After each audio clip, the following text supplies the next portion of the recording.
কিছুদিন আগে আপনারা দেখেছেন রাজভাইয়ের সাথে বুবলি আপুর বিয়েও হয়ে গিয়েছে, আসলে কি সত্যি? তার ভিতরটা সুন্দর, তার বাইরেটা সুন্দর হয়। এখন রাজের জায়গা থেকে অনেক ভালো কাজ করেছে, সে অনেক এফোর্ট দিয়েছে কাজে। লিমিট অনুযায়ী গুঞ্জন করা বেটার। আপনারা গেস করে নিতে পারেন, বাংলাদেশি কেউ হতে পারে, ইন্ডিয়ান কেউ হতে পারে।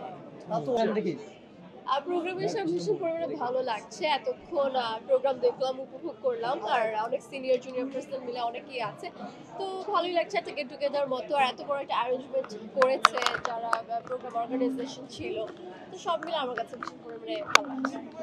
তোমার কাছে আমার জানা ইচ্ছা যে সুন্দরের সংজ্ঞা কি, যেহেতু ফ্যাশন ডে, তোমার কাছে সুন্দরের সংজ্ঞাটা কি? আমার কাছে সুন্দরের সংজ্ঞা অনেক কিছু আসলে। সব থেকে বড় কথা, আমার কাছে মনে হয় সুন্দর সংজ্ঞা যার মন সুন্দর হয়, তার ভিতরটা সুন্দর, তার বাইরেটা সুন্দর হয় আর কি। ফ্যাশনের সংজ্ঞাটা ফ্যাশনের সংজ্ঞা কি বলবো, অ্যাকচুয়ালি আমার কাছে ফ্যাশনের সংজ্ঞা মনে হয় যে যে সুন্দর করে আউটফিটটা ক্যারি করতে পারে, সেটা যেই আউটফিট হোক না কেন, এনি কাইন্ড অফ, মানে এটা কম দামি হোক বেশি দামি হোক, নট লাইক দ্যাট, ক্যারি করাটা ইম্পর্টেন্ট। আমার মনে হয় সুন্দর করে ক্যারি করে যদি সে প্রেজেন্টেবল হতে পারে, সেটাই ফ্যাশন। লুকটা মাঝখানে রেখে দেখা যাচ্ছে যে বাংলাদেশের অভিনেত্রীদের মধ্যে ফ্যাশন সচেতনতা অনেক বেড়ে গেল, মানে যেহেতু কস্টিউম বা পোশাক আশাক দিয়ে তারা নজর কাড়ছেন, এই বিষয়টি কেমন লাগছে? আমার কাছে তো খুবই ভালো লাগছে, কারণ যেই প্রফেশন থেকেই হোক না কেন, যে প্লেস থেকেই হোক না কেন, যত আপগ্রেড হবে তত আমাদের জন্য অনেক ভালো। সো যে যেখান থেকে আরো ফ্যাশন সেন্স বাড়ছে, আর যেখান থেকে যাই বলেন না কেন, যতটা ভালো হবে আমাদের দেশের জন্য, নিজেদের কালচারের জন্য অনেক বেশি ভালো। আপু, সামনে আপনার একটা সিনেমা আসছে নীল নকশা, নীলচক্র। এই বিষয়ে একটু জানতে চাই। আহ, এখন ডেটটা অ্যাকচুয়ালি ফিক্সড হয়নি, এখন ডেট তো আমি বলতে পারছি না। প্রেস কনফারেন্সে আই থিঙ্ক প্রডিউসার ডিরেক্টররা জানাবেন নীলচক্র, বাট শুটিং করেছি, আমার অনেক গুড এক্সপিরিয়েন্স ওখানে। তো আশা করি আপনাদের সকলেরই অনেক ভালো লাগবে, দর্শকেরও অনেক ভালো লাগবে, কারণ গল্পটা একদম অনেক ভিন্ন। তার কাজল রেখা একদম অন্যরকম গল্প ছিল, আর নীলচক্র পুরো একদম আলাদা প্যাটার্ন। আই থিঙ্ক সবার অনেক পছন্দ। শুভভাইয়ের সাথে কাজ করতে, শুভভাইয়ের সাথে কাজ করেছেন, কাজের এক্সপিরিয়েন্স একটু জানতে চাই। যে শরীফুল রাজের চাইতে কি বেটার ছিল বা কমতি ছিল বা বেশি ছিল? অ্যাকচুয়ালি বেটার বেস্ট তো আমি বলতে পারবো না। রাজের জায়গা থেকে অনেক ভালো কাজ করেছে, সে অনেক এফোর্ট দিয়েছে কাজে। কাজলকে যেহেতু আমাদের টানা 7 মাস হয়েছিল, সো আই থিঙ্ক রাজের জায়গায় বেস্ট, শুভ ভাইয়ের জায়গা থেকে বেস্ট। আর দুজনের সাথে কাজ করে আমার ভীষণ পরিমাণে ভালো লেগেছে, দুজনেই অনেক হেল্প করেছে, কমফর্ট জোন দিয়েছে আমাকে। আর স্পেশাল যদি আপনি বলতে চান, তাহলে শুধু শুভ ভাই আমার ছোটবেলা থেকেই একটা ভালো লাগার জায়গা থেকে উনি আছে, তো তার সাথে কাজ করতে হ্যাঁ ভালোই লেগেছে।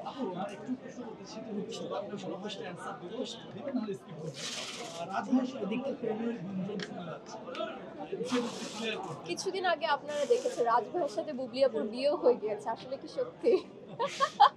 ব্যাপারটা ঠিক তেমনই।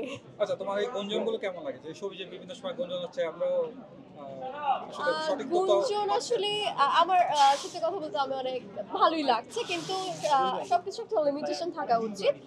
লিমিট অনুযায়ী গুঞ্জন করা বেটার। আমি আমি আসলে মন্দিরা চক্রবর্তী, আমি মন্দিরার মতো দেখতে। এখন অনেক দর্শকরা আছে, এক একজনের সাথে মিলিয়ে আমাকে কমেন্টস করে, মেসেজ করে, বা অনেকে কমপ্লিমেন্ট দেয়। এটা আসলে যার একদমই ব্যক্তিগত ব্যাপার, কারা কিভাবে আমাকে কোন চোখ দিয়ে দেখছে। তো আমার নিজের কাছে পার্সোনালি মন্দিরার মতোই লাগে। আচ্ছা, আমরা আমরা দেখি যে বাইরে শিল্পীদের অডিয়েন্সের জায়গা থেকে আমার মনে হয় যে এটা তো সব দেশেই আছে, গ্রুপ গ্রুপ একটা ব্যাপার। সো যেই আসলে এক একটা গ্রুপের টানে, যদি আমার একটা গ্রুপ হতো মন্দিরা চক্রবর্তীর গ্রুপ, আই থিঙ্ক আমি জানি না, আমি হয়তো গ্রুপের অ্যাডমিন হলে আমি হয়তো এইভাবে মানে এই ব্যাপারটাকে নিতাম না, কিন্তু গ্রুপ ওয়াইজ হয়ে যাওয়ার কারণে আমার কাছে মনে হয় যে অনেক ভালো কাজ করলেও পাবলিকের কাছে ওভাবে গিয়ে পৌঁছায় না, বা সবাই তো হলে গিয়ে সিনেমা দেখে না অ্যাকচুয়ালি। সবাই রিভিউ হয়তো ফেসবুকের মাধ্যমে হোয়াটএভার যেখানেই হোক জানতে পারে, কিন্তু এই যে ভালো কোনো কাজ আসছে, সেটা ওটিটি প্ল্যাটফর্মে হোক, সেটা নাটক হোক, সেটা বিগ স্ক্রিনে হোক, কিন্তু সেটা যদি ভালো হয় সেটা অনেক বলা উচিত আসলে। এরকম দল ভাগ ভাগ করে না যে আমার ভালোবাসা ওই পার্সনটা ভালো কাজ করেছে, আমি তারই সুনাম করে যাবো সারা বছর ধরে। আমার কাছে এটা খুব পচা লাগে। আচ্ছা, আমাদের দেশের শিল্পীদের এক ব্যাপারগুলো আসলে আপনি তাহলে কি বলতে চাচ্ছেন যে বেছে বেছে যারা কাজ করে তারা অহংকারী? না না, অনেক সময় অনেক কাজে তারা এগিয়ে যেতে চায় না, হিরো পছন্দ না বা আচ্ছা, অনেক কিছু এটা ব্যাপার। আসলে এখানে আমার আসলে বলার কিছু নেই, এটা যার যার ব্যক্তিগত ব্যাপার। আমার দিক থেকে আমি বলতে পারি আমি বেছে কাজ করতে পছন্দ করি। That's it. আচ্ছা, মন্দিরা কাজল রেখা করার পরে কি ফ্যান ফলোয়ার সংখ্যা বেড়েছে? ভীষণ পরিমাণে। আমি তো দর্শককে আমি অনেক পরিমাণে ভালোবাসি। আমাকে দর্শক যে পরিমাণে ভালোবাসা দিয়েছে আমি আসলে তাদের কাছে চিরকৃতজ্ঞ। কারণ আমার ফার্স্ট ফিল্ম অনুযায়ী আমি এতটাও ভালোবাসা আশা করিনি। বাট অনেক অনেক অনেক পেয়েছি। এজন্য ধন্যবাদ সকলকে।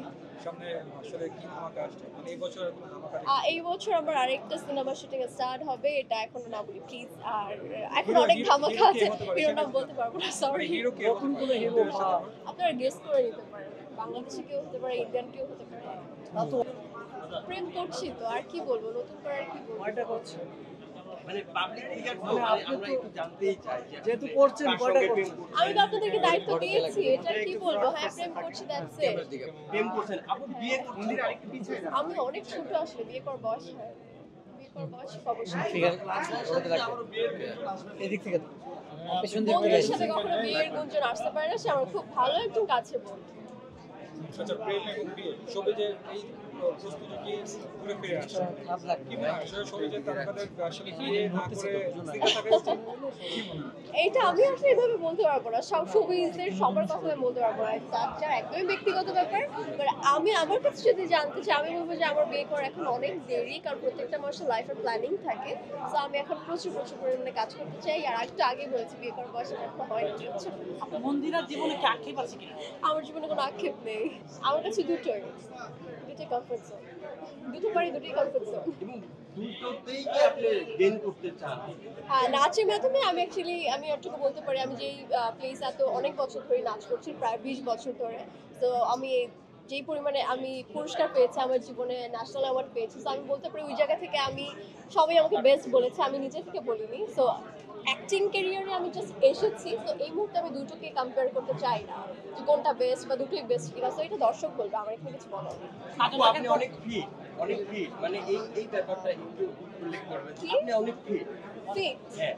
আচ্ছা, ওকে। ফিটটা আসলে কি বলবো, আমি তেমন কিছু করি না, জিম টিম করি না, সামটাইমস ইয়োগা করি, দ্যাটস ইট। আর খাবার আমি খুব কন্ট্রোল করে খাই, সবকিছুই খাই, বাট পরিমাণে অনেক কম, এর থেকে আর কোনো